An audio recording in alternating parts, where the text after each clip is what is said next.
হ্যাঁ বলুন, যে কি আধ্যাত্মিক না বৈজ্ঞানিক যেখানে আমরা ছিলাম? বলছিলাম সেটা হচ্ছে যে পৃথিবীতে সব ধর্ম জন্মান্তরকে স্বীকৃতি না দিলেও ধর্মের জগতে তো জন্মান্তরের একটা স্বীকৃতি হয়েছে। হ্যাঁ, তা সেই হিসেবে আপনি আধ্যাত্মিক বলতে পারেন যে আধ্যাত্মিক দৃষ্টিকোণ থেকে জন্মান্তর জিনিসটা আধ্যাত্মিক দৃষ্টিকোণে অবস্থান করছে। আচ্ছা, কিন্তু বিজ্ঞানের দৃষ্টিকোণে অবস্থান করছে কিনা এই প্রশ্নের উত্তরটা তো বোধহয় আমি ইন্টারভিউয়ের শুরুতেই দিয়েছিলাম, তো ওটাকে আরেকবার জানিয়ে দিই। যে আধুনিক বিজ্ঞান যে সিদ্ধান্তটা টেনেছে সেটা হচ্ছে যে এ পর্যন্ত যতখানি জাতিস্বরের এভিডেন্স পাওয়া গেছে, হ্যাঁ, অ্যাটলিস্ট এই যে 3000 মতো যে জাতিস্বরের এভিডেন্স বা নিদর্শন আমেরিকার ভার্জিনিয়া বিশ্ববিদ্যালয়ে সঞ্চিত হয়েছে, অফিসিয়ালি রেজিস্টার হয়েছে, এই তথ্য ভাণ্ডারের ভিত্তিতে আধুনিক বিজ্ঞানের সিদ্ধান্ত হলো যে যেগুলো খুব শক্তিশালী কেস, অর্থাৎ এই 3000 মতো কেসের মধ্যে যেগুলো খুব শক্তিশালী কেস, সেইগুলোর ক্ষেত্রে যতগুলো ব্যাখ্যা পাওয়া যায়, ব্যাখ্যা বলতে একই কেসের বিভিন্ন রকম ব্যাখ্যা হতে পারে। হ্যাঁ, কেউ হয়তো ওই একই রিপোর্টিং এর অন্য একটা মানে বার করলো, সে বললো এইভাবে ঘটনাটা ঘটেছে, আবার ওই একই রিপোর্টিংটার মানে আরেকজন আরেকভাবে ব্যাখ্যা করলো, সে বললো যে না না না এই একই ঘটনা এইভাবে ঘটেছে। সেক্ষেত্রে কি হচ্ছে, রিপোর্টিংটা একই থাকছে, ব্যাখ্যাটা আলাদা হচ্ছে। তো সব থেকে শক্তিশালী যে কেসগুলো পাওয়া গেছে তাতে যে বিভিন্ন রকম ব্যাখ্যা দেওয়া সম্ভব, হ্যাঁ, সেই বিভিন্নতার মধ্যে সবথেকে সেরা ব্যাখ্যা এখনো পর্যন্ত একমাত্র সেরা ব্যাখ্যা পাওয়া গেছে জন্মান্তরবাদ।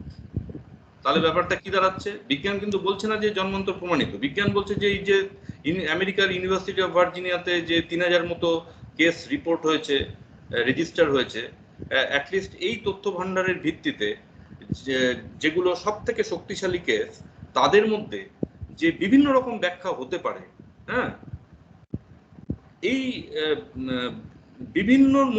বিভিন্নতার মধ্যে, হ্যাঁ, অর্থাৎ একই কেসের একাধিক ব্যাখ্যার মধ্যে তা একমাত্র সেরা ব্যাখ্যা এখনো পর্যন্ত জন্মান্তরকে মনে করা হয়। এখনো পর্যন্ত বিজ্ঞান বলেছে এখনো পর্যন্ত জন্মান্তরই সেরা ব্যাখ্যা, হ্যাঁ, এবং একমাত্র সেরা ব্যাখ্যা। এবার আপনি বলতে পারেন যে বিকল্প ব্যাখ্যা কি আছে। বিকল্প ব্যাখ্যা আমি তাহলে একটুখানি বলি যে একটা বিকল্প ব্যাখ্যা হতে পারে টেলিপ্যাথি, আর একটা বিকল্প ব্যাখ্যা হতে পারে স্পিরিট পজেশন, আর একটা বিকল্প ব্যাখ্যা হতে পারে যে কালচারাল ইনফ্লুয়েন্স, অর্থাৎ ভারতবর্ষের ধর্মের প্রভাবে ওই পরিবারে ওরকম শিখিয়ে দিয়েছে। তো কালচারাল ইনফ্লুয়েন্সটা একটা জনপ্রিয় বিকল্প ব্যাখ্যা, হ্যাঁ, যেটা কিনা জন্মান্তরবাদের বিরোধিতা করে। তো এই কালচারাল ব্যাখ্যাটা হচ্ছে, এটাকে নামও দেওয়া হয়েছে সোশ্যাল কনস্ট্রাকশন, সমাজের প্রভাবে হচ্ছে এরকম একটা ব্যাপার, বা সোশিও কালচারাল ব্যাখ্যা। হ্যাঁ, এই এর আরো নাম আছে বোধহয়, সোশিও সাইকোলজিক্যাল ব্যাখ্যাও বোধহয় বলা হয়। তো এই সোশিও কালচারাল বলুন, সোশিও সাইকোলজিক্যাল বলুন, বা এক কথায় সোশ্যাল ব্যাখ্যা বলুন, এটা কিন্তু একটা জন্মান্তর কেসের জাতিস্বর কেসের একটা কিন্তু বিরোধী পক্ষের একটা ব্যাখ্যা। তা এরকম বিরোধী পক্ষের ব্যাখ্যা আবার একাধিক আছে, শুধু যে সোশ্যাল ব্যাখ্যা তাই নয়।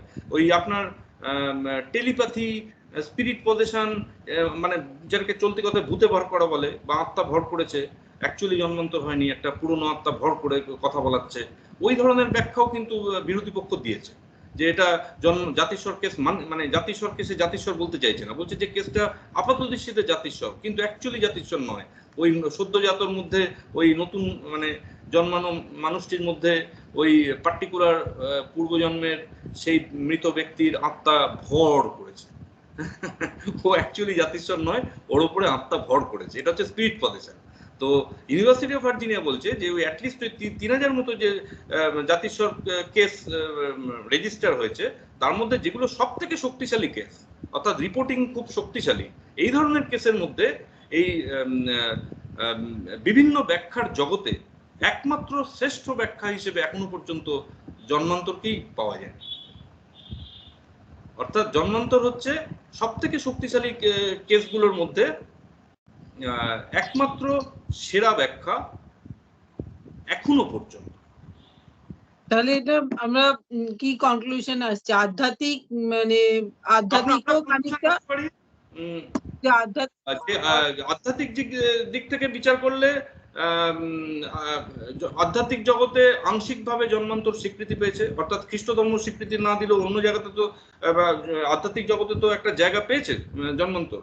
হ্যাঁ, সুতরাং পার্টিকুলার কোনো এক বা একাধিক ধর্ম স্বীকৃতি না দিলেও আধ্যাত্মিক জগতে কিন্তু জন্মান্তর জায়গা করে নিয়েছে, সুতরাং ওখানে ধরুন স্বীকৃতি হয়ে গেছে। আর কিন্তু বিজ্ঞানের জগতে ঠিক প্রমাণিত হয়নি, তবে প্রচুর নিদর্শন পাওয়া গেছে।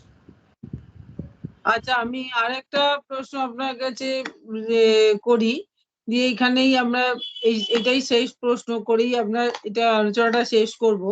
যে এই যে পুনর্জন্মে আমরা দেখছি দুটো মানুষকে দেখছি, যে মানুষটার আজকে পুনর্জন্ম মানে আজকে একটা এই জন্মে একজন রয়েছে, তার আবার আগের জন্মের কথা তার মনে পড়েছে, মানে জাতিস্বর সে হয়েছে, আগের জন্মে কি ছিল সে তার স্মৃতিতে ফিরে এসেছে।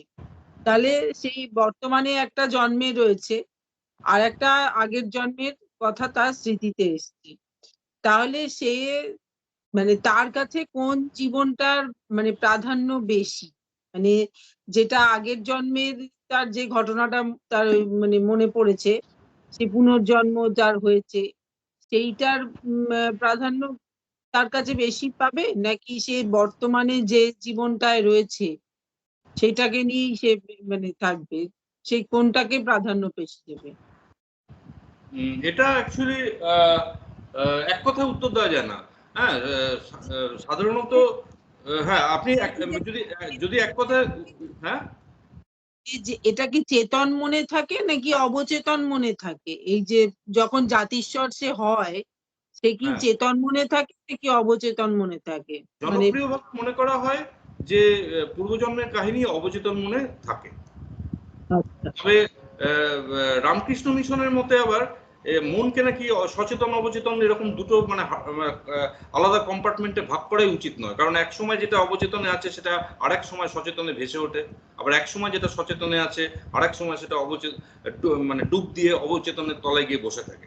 সুতরাং অ্যাকর্ডিং টু রামকৃষ্ণ মিশন মনকে এরকম দুটো কম্পার্টমেন্টে ভাগ করা যায় না, এবং সেই হিসাবে আর কি পূর্বজন্মের কাহিনীকেও আপনি বলতে পারেন কখনো সেটা সচেতন মনে অবস্থান করে, আবার কখনো সেটা অবচেতনের মধ্যে ডুব দিয়ে বসে থাকে, আবার এক সময় অবচেতনের সচেতনে ভেসে উঠলো, আবার এক সময় সাবমেরিনের মতো ডুবে গেল।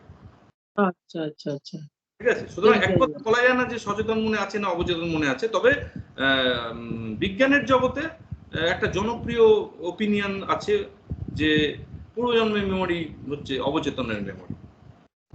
এটা মানে অফিশিয়াল সায়েন্সে এই ভাষাটা ব্যবহার করে। এর সঙ্গে কোনো মানসিক মানে রোগ বা অবচেতন মনের কোনো মানসিক রোগের কোনো সম্পর্ক কি আছে? আপনার কি মনে হয়?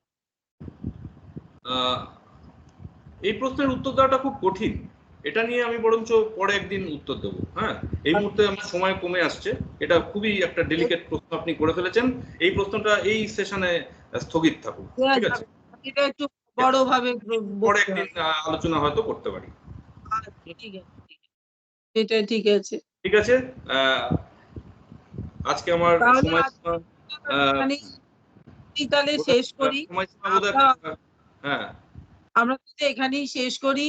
আমরা অনেক কিছুই জানতে পারলাম, আমরা পুনর্জন্ম সম্পর্কে, জাতিস্বর সম্পর্কে আপনার কাছ থেকে অনেক কিছু তথ্য জানলাম, সমৃদ্ধ হলাম।